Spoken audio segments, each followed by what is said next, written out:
اعوذ باللہ من الشیطان الرجیم، بسم اللہ الرحمن الرحیم۔ یہ سورہ مائدہ کی آیت نمبر 8 ہے۔ اس سے پہلے ہم لوگوں نے 6-7 پڑھی تھی سورہ، جس میں اللہ تعالیٰ نے وضو کا طریقہ اور غسل کرنے کا طریقہ بتایا تھا۔ وضو کرنے کی دعا معلوم ہے؟ وضو کرنے کی دعا ہے بسم اللہ الرحمن الرحیم۔ کیا ہے؟ بسم اللہ الرحمن۔ اور حدیث میں آتا ہے جس نے بسم اللہ الرحمن الرحیم پڑھ کر وضو نہیں کیا اس کا وضو اچھا نہیں مانا جائے گا۔ اب کہیں کہیں آتا ہے تو اس کا وضو ہوگا ہی نہیں، ٹھیک ہے؟ تو یہ عادت بنا لینی چاہیے کہ وضو کرنے سے پہلے بسم اللہ الرحمن الرحیم، اور بہتر ہے کہ اعوذ باللہ من الشیطان الرجیم بسم اللہ الرحمن الرحیم پڑھ لے اور بہتر ہے، مگر بسم اللہ الرحمن الرحیم تو پڑھنا لازمی ہے، ٹھیک ہے؟ اب غسل کے طریقے بھی بتا دیا اللہ تعالیٰ نے، تیمم کی بھی طریقہ بتا دیا کس طرح سے تیمم کرنا ہے، کس حالت میں تیمم کرنا ہے۔ اب اس کے آگے کی آیت آ رہی ہے، آیت نمبر 8۔ یا ایھا الذین آمنوا قوامین للہ شہداء بالقسط، اے لوگوں جو ایمان لائے ہو اللہ کے خاطر راستی پر قائم رہنے والے اور انصاف کی گواہی دینے والے بن جاؤ۔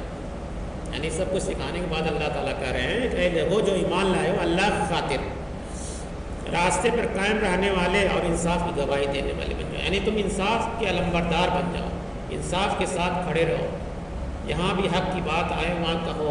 یہ بار بار اللہ تعالیٰ قرآن میں دلا رہے ہیں مسلمانوں کو کہ جب تک کسی معاشرے میں، کسی سماج میں، کسی دیش میں اگر انصاف نہیں رہے گا تو وہ گڑبڑ رہے گا، وہاں سب کچھ کیا رہے گا؟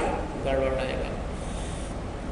تو یہاں پہ سورہ نساء کی آیت 135 میں بھی اللہ تعالیٰ نے یہی بات فرمائی تھی۔ کیا فرمایا تھا سنیے کہ یا ایھا الذین آمنوا قوامین بالقسط شہداء للہ، اور یہاں پر فرمایا یا ایھا الذین آمنوا قوامین للہ شہداء بالقسط، یعنی جو لفظ ہے للہ وہ بعد میں، اس میں آیا تھا سورہ نساء میں، یہاں پہلے آیا تھا، یہاں بعد میں آ گیا، ٹھیک؟ یہی فرق ہے، مگر دونوں کی حقیقت کیا ہے کہ ایک حقیقت تو میں نے اس وقت بیان کر دی تھی، اس سے معلوم ہوا کہ گویا اللہ اور قسط مترادف ہیں۔ ایک جگہ فرمایا قسط کے لیے کھڑے ہو جاؤ، یعنی انصاف کے لیے کھڑے ہو جاؤ، اور انصاف کا تعلق کس سے ہے؟ اللہ سے۔ کس سے ہے؟ اللہ سے۔ تو یہاں فرمایا کہ معلوم ہوا کہ اللہ اور قسط مترادف ہیں، اور دوسری جگہ فرمایا کہ اللہ کے لیے کھڑے ہو جاؤ۔ اس طرح ایک جگہ اللہ کے گواہ بن جاؤ اور دوسری جگہ قسط کے گواہ بن جاؤ۔ فرمایا گویا اللہ اور قسط ایک دوسرے کے مترادف کے طور پر آئے، یعنی کمپلیمنٹ ہیں، ایک دوسرے کے پورک ہیں جسے کہا جاتا ہے، ایک دوسرے کے بغیر دونوں ادھورے ہیں، ٹھیک ہے؟ ایک طرح سے بات سمجھانے کے لیے کہی جا سکتی ہے، ٹھیک؟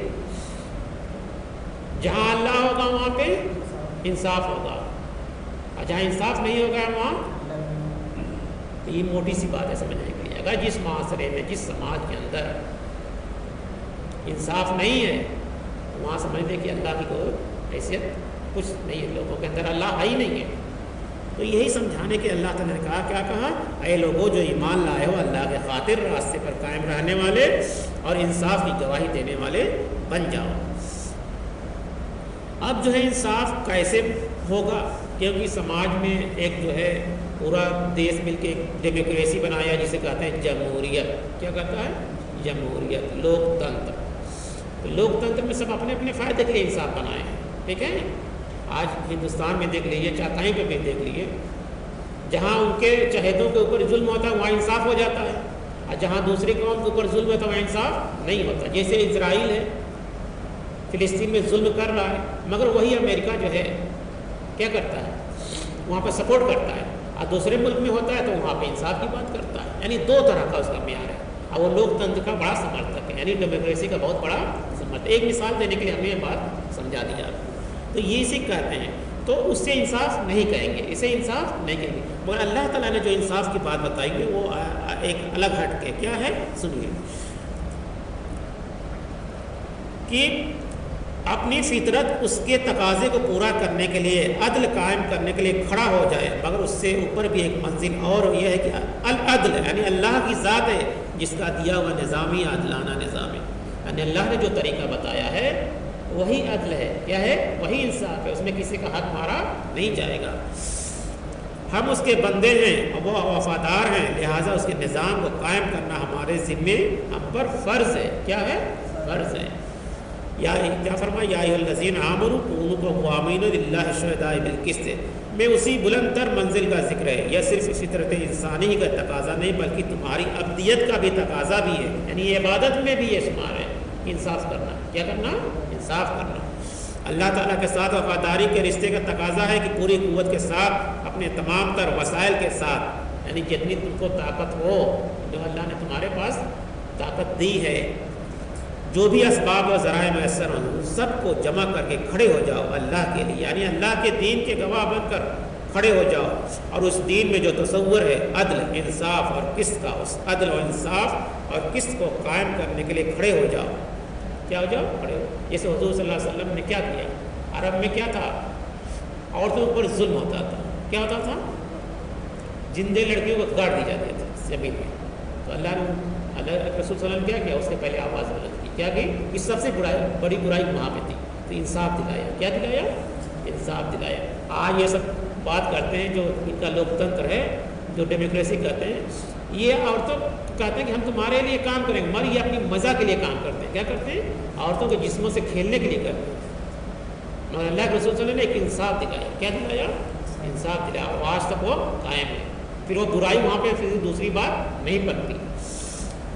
اب دیکھیے سورہ نساء میں بھی آیت اللہ تعالیٰ نے کیا فرمایا تھا؟ اے ایمان والو، انصاف کے علمبردار اور اللہ کے واسطے گواہ بن جاؤ، یعنی انصاف کے علمبردار بھی بن جاؤ اور اللہ کے لیے گواہ بھی بن جاؤ۔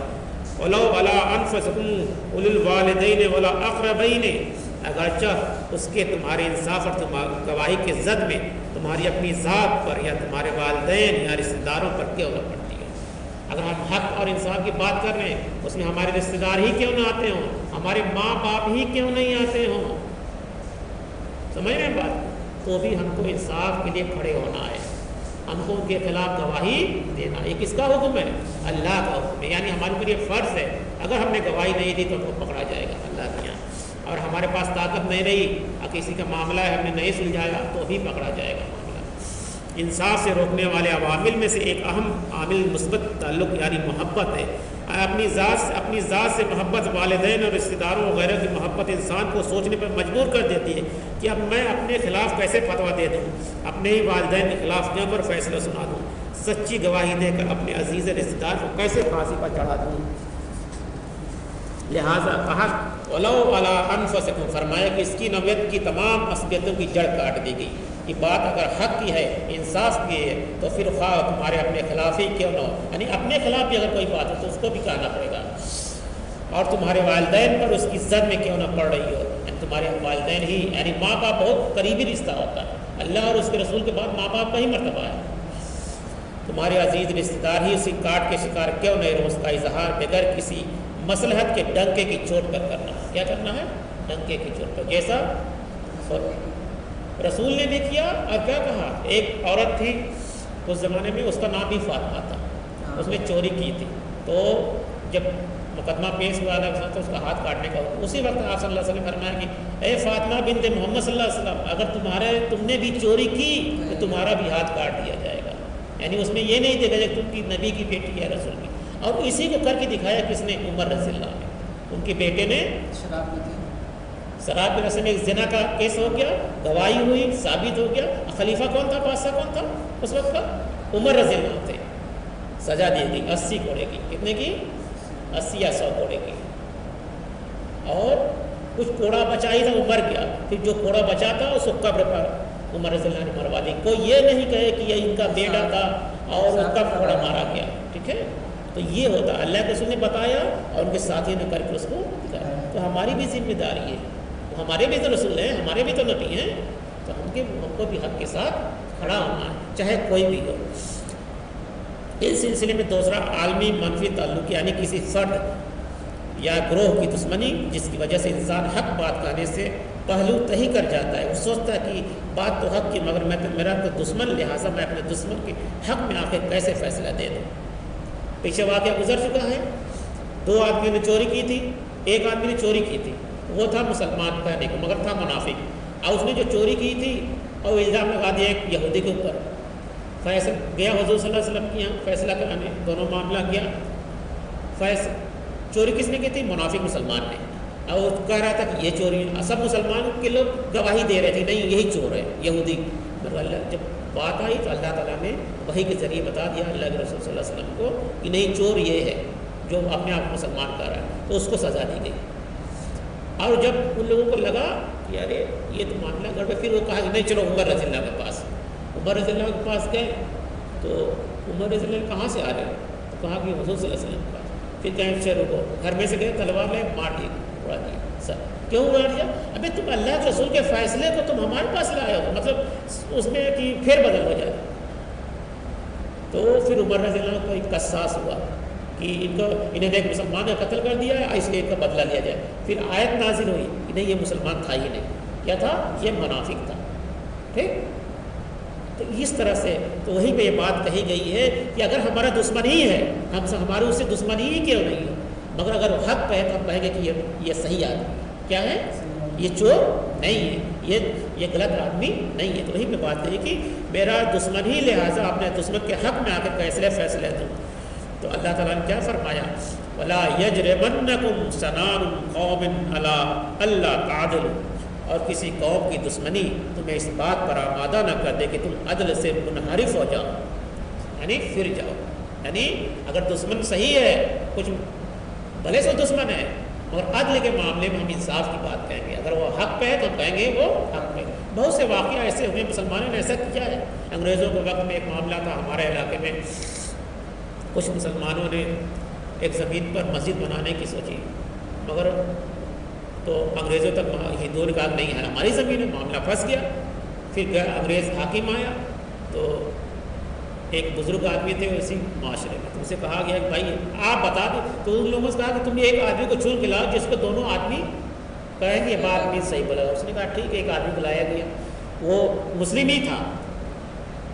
پھر ہندوؤں نے کہا نہیں ٹھیک ہے جو بات کہیں گے ہم مان لیں گے۔ پھر وہ سامنے لایا گیا حاکم کے سامنے، کہا کہ نہیں یہ زمین ہندوؤں کی ہے۔ کس کی ہے؟ یہ زمین ہندوؤں کی ہے، یعنی وہ اپنے قوم کے خلاف گواہی دیا، کیونکہ مسلمان غلط پہ تھے اور مسلمان ہی نے گواہی دیا۔ تو ہی اللہ تعالیٰ کہتا ہے کہ کسی قوم کی دشمنی تمہیں اس بات پر آمادہ نہ کر دے کہ تمہیں عدل سے منحرف ہو جاؤ، یعنی پھر جاؤ۔ تو اس وقت مسلمانوں کا اس لیے مرتبہ ہوتا تھا۔ تو وہ زمین پھر ہندوؤں نے کیا کیا؟ دے دیا کہ ہم دیتے ہیں، اپنی طرف سے دان کرتے ہیں، مسجد بنائیں گے، کیونکہ ان کو انصاف مل گیا۔ کیا مل گیا؟ انصاف مل گیا۔ تو انصاف کا تعلق اللہ سے کیا ہے؟ اللہ سے ہے۔ تو ہم کو انصاف کرنا چاہیے۔ اور ہمارے یہاں اس وقت سب سے بڑی برائی ہے مسلمانوں کے اندر، وہ اپنے گھر میں انصاف کر پاتے ہیں نہ اپنے محلے میں کر پاتے ہیں۔ تو جب جو اپنے گھر میں نہ کر پائے، اپنے محلے میں نہ کر پائے، اپنے رشتہ داروں میں، وہ دیش میں کیا انصاف کرے گا؟ تو اللہ تعالیٰ اس کو حکومت کیسے دے گا؟ تو انصاف کرنا پڑے گا، سوچنا پڑے گا کیا ہمارے اندر کمی ہے کہ پہلے یہی مسلمان تھے، یہی کلمہ لا الہ الا اللہ پڑھنے والے تھے، اللہ نے ان کو پوری دنیا پر غالب کیا، ان کی باتوں میں وزن تھا، لوگ ان کی باتوں کو مانتے تھے۔ آج مسلمان کی بات کی کوئی ویلیو نہیں۔ اس کی ایک وجہ یہ بھی ہے کہ ہم انصاف سے ہٹ گئے ہیں، عدل کی بات کرنے سے ہٹ گئے ہیں، حق بات کرنے سے ہٹ گئے ہیں۔ وہی اللہ تعالیٰ فرمایا ہے وَلَا يَجْرِمَنَّكُمْ شَنَآنُ قَوْمٍ عَلَىٰ أَلَّا تَعْدِلُوا، اور کسی قوم کی دشمنی تمہیں اس بات پر آمادہ نہ کر دے کہ تم عدل سے منحرف ہو جاؤ۔ یعدلوا، اور عدل سے کام لو۔ کیا کہا؟ عدل سے کام لو۔ وَهُوَ أَقْرَبُ لِلتَّقْوَىٰ، یہی قریب تر تقویٰ ہے۔ یہی کیا ہے؟ یہی اصل تقویٰ ہے، یہی قریب تر تقویٰ، یعنی تقویٰ کے یہی نزدیک ہے کہ تم عدل سے کام لو، انصاف کی بات کہو۔ وَاتَّقُوا اللَّهَ إِنَّ اللَّهَ خَبِيرٌ بِمَا تَعْمَلُونَ، اور اللہ کا تقویٰ اختیار کرو، جو کچھ تم کر رہے ہو یقیناً اللہ اس سے باخبر ہے۔ یعنی جو تم کرو گے، کیونکہ پیچھے ہو جائے گا، تمہارے دلوں کا حال بھی اللہ جانتا ہے، تم سوچو گے کیا غلط کرنا ہے کیا صحیح ہے، اللہ تو وہی طرح اللہ تعالیٰ یہاں بتا ساری بات کرنے کے بعد اللہ تعالیٰ ضرور بتاتا ہے کہ دیکھو تم یہ مت سمجھنا کہ اللہ باخبر نہیں ہے، اللہ دلوں کے حال کو بھی جانتا ہے۔ اللہ کا تقویٰ اختیار کرو، جو کچھ تم کر رہے ہو یقیناً اس سے باخبر ہے، اللہ اس سے باخبر ہے۔ تمہارا کوئی عمل اور کوئی قول اس کے علم سے خارج نہیں، لہٰذا ہر وقت چوکس رہو، چوکنے رہو۔ اور سورہ نساء کی آیت جو پیچھے گزر چکی ہے 135 آیت، اس کے حساب سے اپنی زندگی گزارو، یعنی انصاف پہ کھڑے رہو۔ وعد اللہ الذین آمنوا وعملوا الصالحات لہم مغفرۃ اجر عظیم، اور اللہ کا وعدہ ہے ان لوگوں سے جو ایمان لائے اور نیک عمل کرتے رہے، ان کے لیے مغفرت بھی ہے اور اجر عظیم بھی ہے۔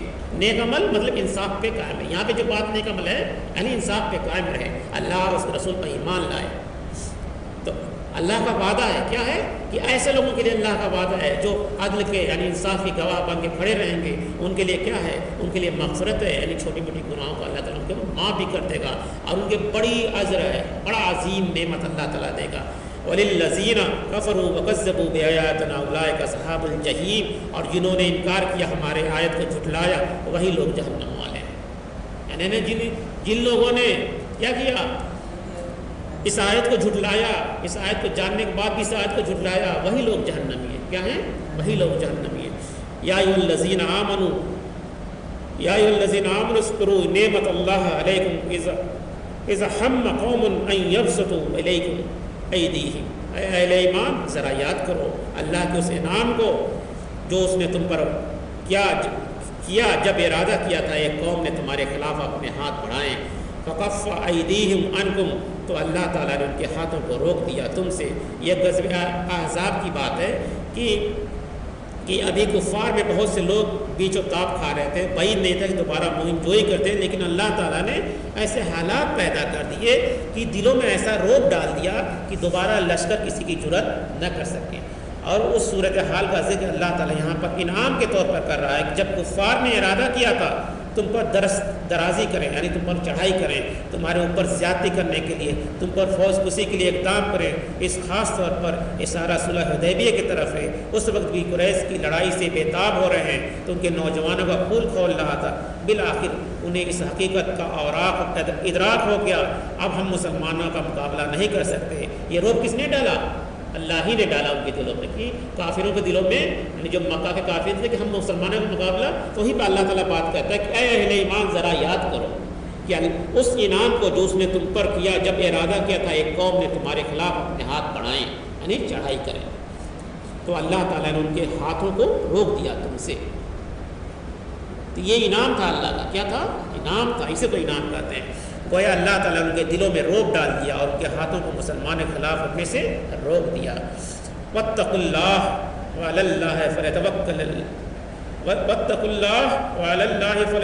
المؤمنون، اور تم اللہ کا تقوی اختیار کرو، اور اللہ اور اہل ایمان کو تو اللہ ہی پر توکل کرنا چاہیے، یعنی بار بار اللہ تعالیٰ کہ تم اللہ کا تقوی اختیار کرو، یعنی اللہ سے ڈرو، اللہ کا جو حکم ہے اس پہ زندگی گزارو، اپنے گھر والوں کو بتاؤ، اپنے سماج میں بات پھیلاؤ کہ اللہ سے ڈرو۔